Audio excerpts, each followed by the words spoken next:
Okay, here comes operating online. What is the purpose of domain name servers? Well, domain name server or DNS is responsible for converting the URL to match the IP address of the resource or the server where it has the resource. What is the purpose of using HTTPS over HTTP in websites? Well, HTTPS uses a secure socket layer that will encrypt the data submitted by the client from the browser. When it goes to the server, the data will be encrypted. So it uses a secure socket layer, which is an extra layer of security. What are the differences between full backup, differential backup, and incremental backup? Well, full backup is, the whole system, the whole hard disk is backed up, copied. That's full backup. So once in a while, it's important that you take the full backup, but it's going to take a long time. You need a lot of hard disk space and things like that. Differential backup is you backup only the changed data since the last full backup. So that has less capacity to backup, and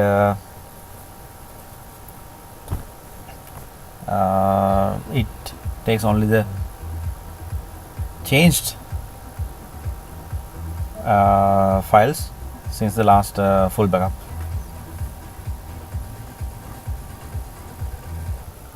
Right.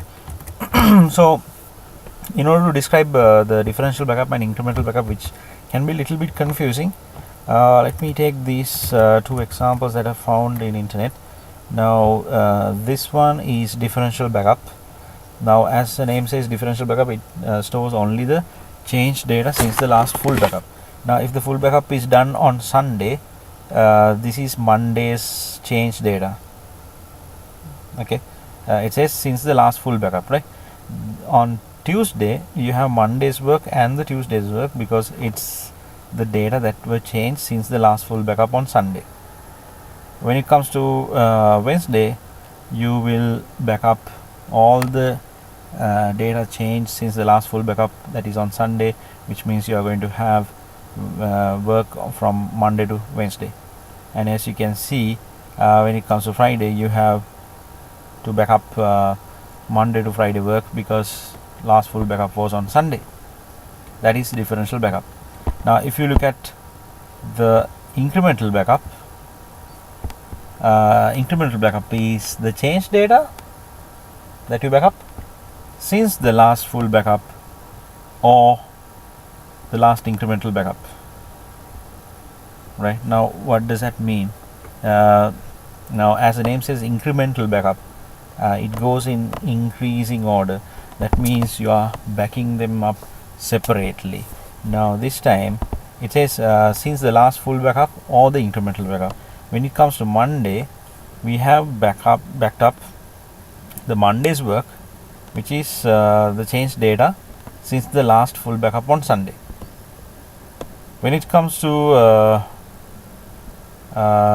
Tuesday, you are backing up the changed data since the last full backup or last incremental backup. Now you can see this Monday's backup was taken since the last full backup, and that's an incremental backup. And since that incremental backup, the files that were changed is backed up as Tuesday's work. So it's not one file, it's two separate files. So this is incrementing. As you can see, as you go on, it's incrementing Monday, Tuesday, Wednesday, Thursday, Friday. Okay, so it gets piled up. So that's the difference between incremental backup and the differential backup.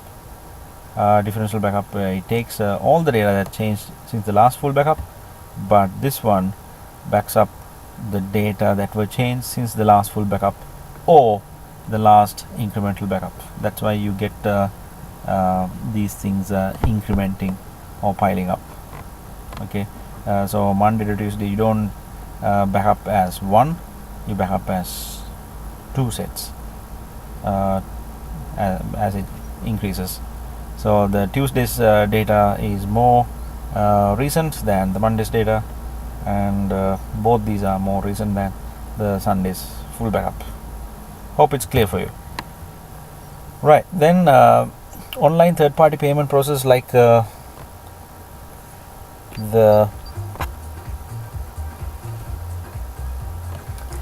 PayPal. The advantage is that it's more secure payment, because you are not using your credit card details directly with the transactional website.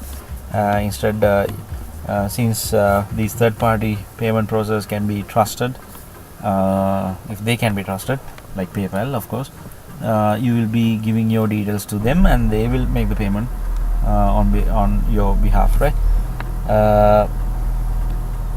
And it's easy and quick to set up these accounts, and no monthly fees, only transactional fees are involved.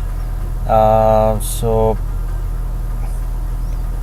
it's convenient, and most importantly it's secure, because you are not sending your credentials directly to the transactional website, right? What are the advantages of contactless cards over general electronic card? Well, the thing is, now electronic cards, of course, you need to swipe or you need to insert smart cards, but contactless cards is just tapping and paying, so it's very much convenient, and it's more secure as well. Except for that, there's no pin entering involved. If you want, you can have pin entering, but then the purpose of the contactless card goes off, because there's no pin involvement, or there can be little disadvantages in terms of security, but it's mostly more secure than the magnetic stripes, obviously, because you take the card so close to the device and tap, so there's no room for interception, right? And it's convenient. And the other thing is, this contactless card technology can be included in variety of devices and applications like key fobs and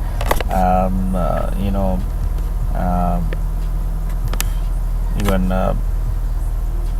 what do you call watches, maybe, right? Phones, maybe, right? Incorporated into these devices, variety of devices, right? So unless for this pin thing,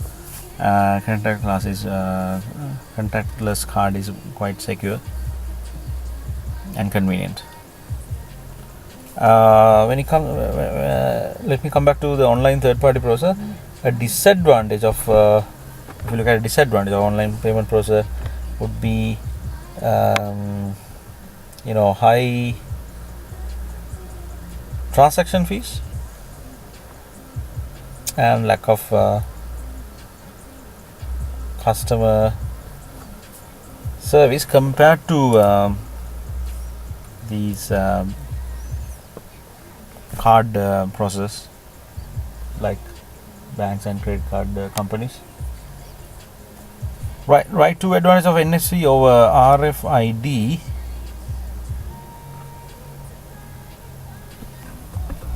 Well, as you know, that NFC is a more recent technology compared to RFID, but it's based on RFID.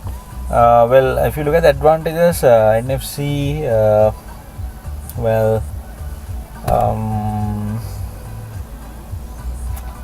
it's used for information sharing. Now, if you have two NFC enabled phones, you can tap them and establish a connection and then transfer files between the two. And also NFC is used in contactless payments, just like we saw the earlier contactless cards, the previous one. So they actually use NFC because NFC must tap the devices, and it provides the most very much secure payments, and they can be added to key fobs and credit card, debit cards, and so on. and they work at very close proximity, and can also be included in smart posters. Now this is where you can hold your phone to the smart poster and get the content into your phone. And if you look at RFID, they're mostly used for tracking purposes, and such as inventory control, then access control, giving access to secure places and to record attendance and so on, right? And mainly tracking. But the thing is, RFID can work at a certain distance, like 10 centimeter, 30 centimeter, and even up to 100 meters, depending on the frequency we use.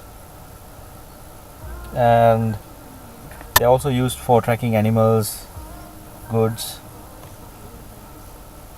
and some RFIDs can be active, some RFIDs can be passive. Active means they use their own power, passive means they don't use any power.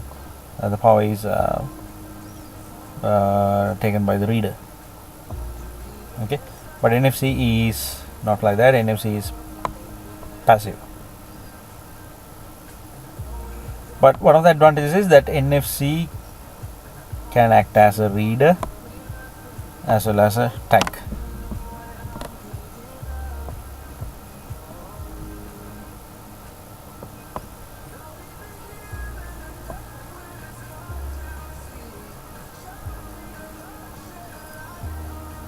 Right?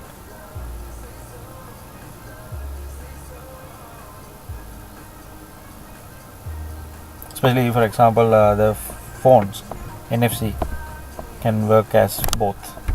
Right, that's about operating online.